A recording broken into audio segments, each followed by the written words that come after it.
Dan dia satu garisan yang halus lah antara sebab kita tengok semua pemimpin dia cenderung nak dekat dengan agama ni, tapi kita tak tahu sama ada macam Datuk sebut keikhlasan dia untuk menegakkan agama atau kan. Kami nakkan pemimpin dia suka pada orang agama ni, kita kena tengok.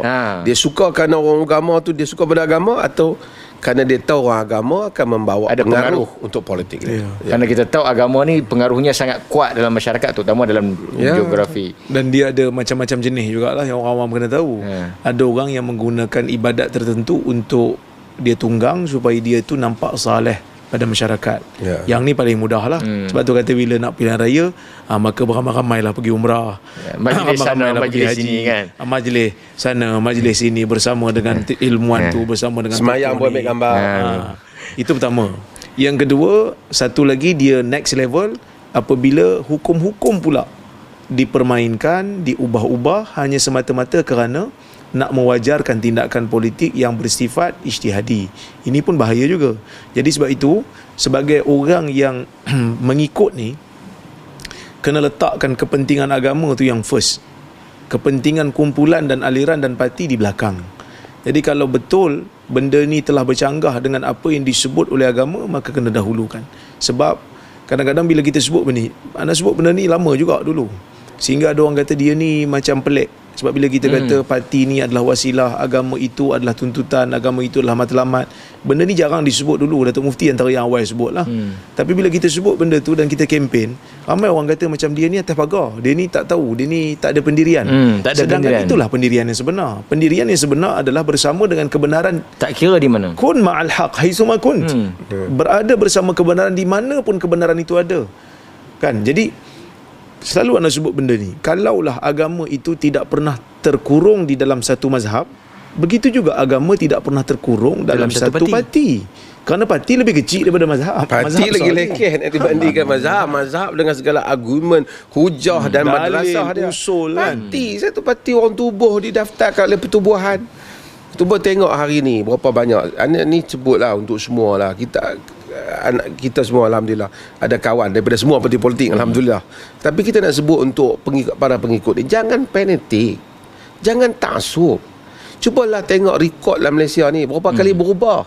Semalam kata tak boleh, hari ni jadi boleh. Yang tu bersumpah mati-matian tak akan, yang hari ni dia buat.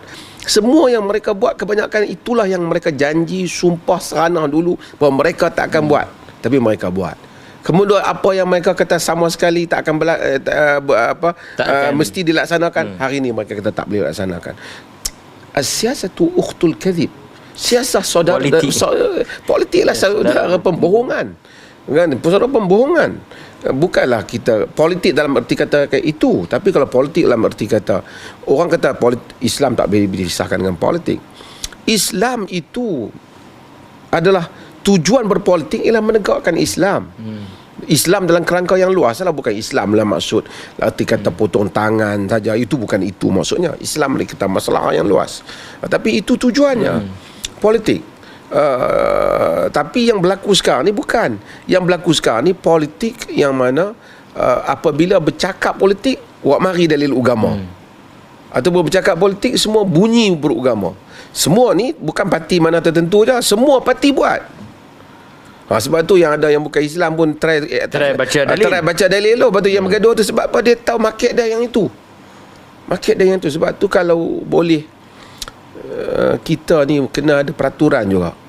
Orang politik ni kalau dia atas pentas kempen politik ni banyak mana kadar yang dia boleh guna agama ni. Sebab tu dalam negeri-negeri kadang-kadang payah juga. Kadang-kadang agama tak boleh cakap. Di ustaz-ustaz tak boleh cakap agama.